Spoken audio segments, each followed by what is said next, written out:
அனைவருக்கும் வணக்கம். இன்னைக்கு நான் படிக்க போகிற புத்தகம் சுஜாதா அவர்களின் காரணம். வாங்க கதைக்குள்ளே போகலாம். தலைமை ஆசிரியரின் அறையில் காந்தியும் நேருவும் இளமையாக சிரித்து கொண்டிருந்தார்கள். பக்கத்தில் பள்ளியின் கரஸ்பாண்டண்ட்டுக்கு வாசிப்பளிக்கப்பட்ட வரவேற்பு பத்திரம் அரிசீர் ஃப்ரேம் போட்டு மாட்டியிருந்தது. உட்காருங்கள் என்றார் தலைமை ஆசிரியர். மாணிக்கம் நாற்காலியில் விளிம்பில் உட்கார்ந்தார். உங்கள் வகுப்பில் உள்ள வடிவேலு எப்படி? எப்படி என்றால் புரியவில்லை சார். எப்படிப்பட்ட பையன்? சாதுவா, முட்டாளா, விஷமக்காரனா, எப்படி? அவன் சற்று வித்தியாசமான பையன். அவன் ஃபெயில் ஆகிவிட்டான் தெரியும். எந்த விதத்தில் வித்தியாசமான பையன்? மன்னிக்கவும், நீங்கள் எதற்காக இதை என்னிடம் கேட்கிறீர்கள்? ஸ்ரீனிவாசிடம் கேட்கலாம், சேது மாதவனிடம் கேட்கலாம். அவர்களும் கேட்கிறேன். நீங்கள் என்ன சொல்கிறீர்கள்? அவன் எந்த விதத்தில் வித்தியாசமானவன்? படிப்பில் அக்கறை கிடையாது. மிக மௌனமானவன், அழுத்தமானவன், பேச மாட்டான்.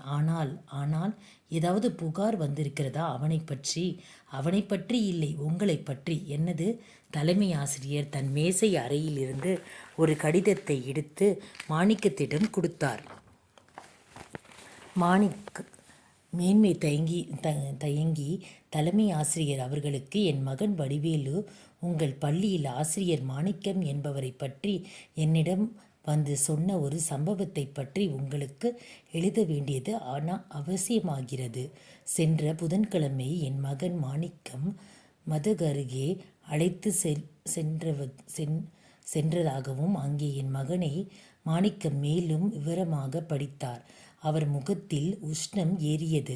படிக்க படிக்க நெற்றியில் இரத்த குழாய்கள் துடித்து துல்லியமான உணர ஆரம்பித்ததால் உதடுகள் ஓரங்களில் சற்று ஒடுக்கம் ஏற்பட்டது. என்ன சார் இது? தலைமை ஆசிரியர் மௌனமாக இருந்தார். பேசேன் முட்டாளே, நான் இதை நம்பவில்லை. இது நிச்சயம் பொய் என்று சொல்லேன். ஏன் பேசாமல் இருக்கிறாய்?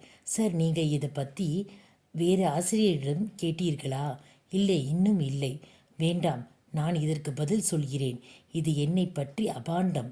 8 வயது பையன் இதை முழுவதும் கற்பனை பண்ணி கொண்டு தன் அப்பாவிடம் சொல்லியிருக்கிறான் என்கிறீர்களா?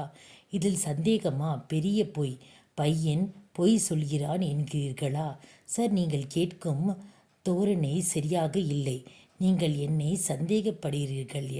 படுகிறீர்களா என்ன? அப்படி இல்லை. என்னிடம் ஒரு புகார் வந்திருக்கிறது. அதை முடிக்க வேண்டியது என் கடமை அல்லவா? புகாருக்கு ஒரு தரம் இருக்க வேண்டாமா? ஒரு விதிமுறை நியாயமா? மாணிக்கம் பயத்துடன் சிரித்தார். மாணிக்கத்துக்கு திடீர் என்று தலைமை ஆசிரியர் தம்பி மகன் ஞாபகத்துக்கு வந்தது. அவன் பிடி முடித்திருக்கிறான். வேலை இல்லாமல் காத்திருக்கிறான். ஆம், காத்திருக்கிறான். தற்போது பள்ளியில் காலி இல்லை. நீங்கள் அவனை அடித்தீர்களா? சார், நான் அடிப்பதே இல்லை என்பது உங்களுக்கு தெரியும். 40 பேருக்கு டியூஷன் சொல்லித் தருவதில்லை. பிள்ளைகளுக்கு கடைக்கு அனுப்புவதில்லை. யாவும் தலைமை ஆசிரியரின் பாவங்கள். அதை இப்பொழுது சொல்லி இருக்க வேண்டாம். அவன் உங்கள் மேல் பழி சுமத்தும் காரணம் என்னவாயிருக்கும் நினைக்கிறீர்கள்? அவனை ஃபெயில் ஆக்கியது நீங்கள் இல்லை. உங்கள் பாடத்தில் அவன் 31 வாங்கி இருக்கிறான். அதையும் பார்த்துட்டியா?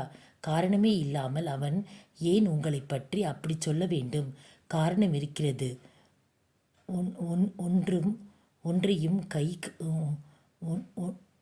ஒன்றென்ன கையும் களவுமாக பிடித்த பல காரணங்கள்.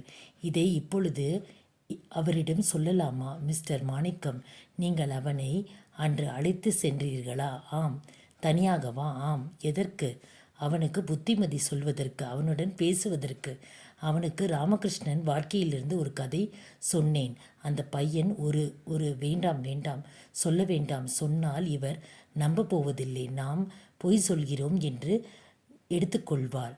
மிஸ்டர் மாணிக்கம், உங்களை பர்சனலாக ஒரு கேள்வி கேட்கலாமா? என்ன? நீங்கள் ஏன் கல்யாணம் செய்து கொள்ளவில்லை? மாணிக்கத்திற்கு நெற்றி நரம்புகள் வெடித்த அளவுக்கு கோபம் வந்தது. It's none of your business என்றார் அழுத்தமாக. தலைமை ஆசிரியர் அதிர்ந்து விட்டார்.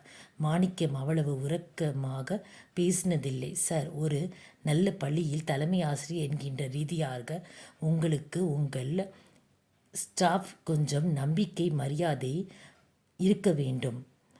நான் என்ன மரியாதை குறைவாக நடத்திவிட்டேன் என்று சொல்ல முடியுமா? அவர் குரல் உயர்ந்தது. இந்த கடிதத்தை கிழித்து குப்பையில் போட்டிருக்க வேண்டாமா? இந்த மாதிரி ஒருத்தன் கடிதம் எழுதி கொடுக்கிறான் என்றால் அதை அவன் முகத்தில் கிழித்து எரிய வேண்டாமா? என்ன ஆசாமினி நீங்கள் இப்பொழுது மரியாதை குறைவாக பேசுவது நீயா நானா? மரியாதையுடன் சொல்கிறேன் ஐயா. தலைமை ஆசிரியரே, மேன்மேலும் தயங்கியவரே, உங்கள் சதி எனக்கு புரிகிறது. என்ன இப்படியாவது வேலையிலிருந்து நீக்கிவிட விரும்புகிறீர்கள்? நீங்கள் மிஸ்டர் மாணிக்கம், உங்களை வேலையிலிருந்து நீக்குவது பற்றி யாராவது பேசினார்களா? உங்கள் தம்பி மகனை என் இடத்தில் வைத்திருக்குத்தானே இந்த சதி. That's enough. உங்களுக்கு எனக்கு மேலே பேச விருப்பமில்லை. நீங்கள் போகலாம். எனக்கு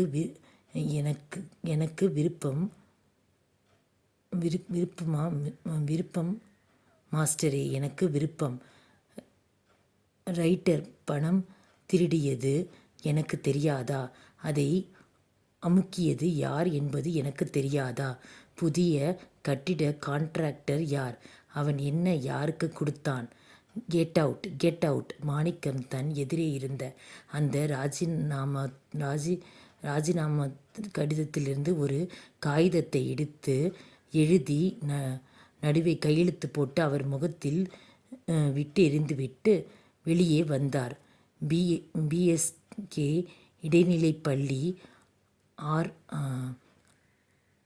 ஆர்ச் வளைவில் கீழே நின்றார். அருகே தண்ணீர் தொட்டியில் குளிர்ந்த நீரை இழுத்து முகத்தில் இறைத்து கொண்டு முகத்தை துடைத்து கொண்டார். கோபம் சற்றே தணிந்திருந்தது.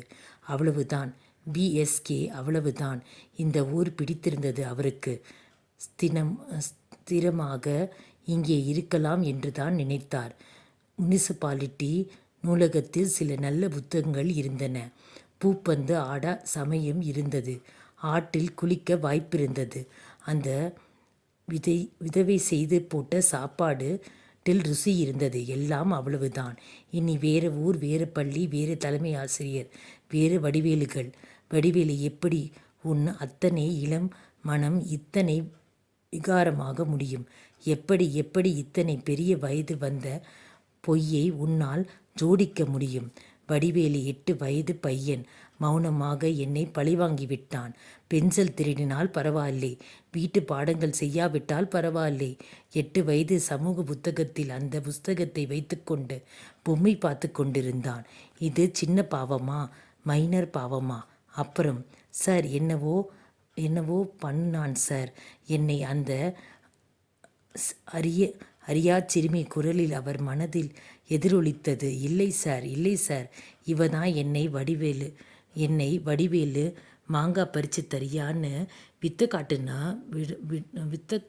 காட்டுறேன் வாடான்னா. நான் பிடியின் படித்த சைக்காலஜி போதாது. அந்த சைக்காலஜி சொன்னதெல்லாம் அறியாத இளம்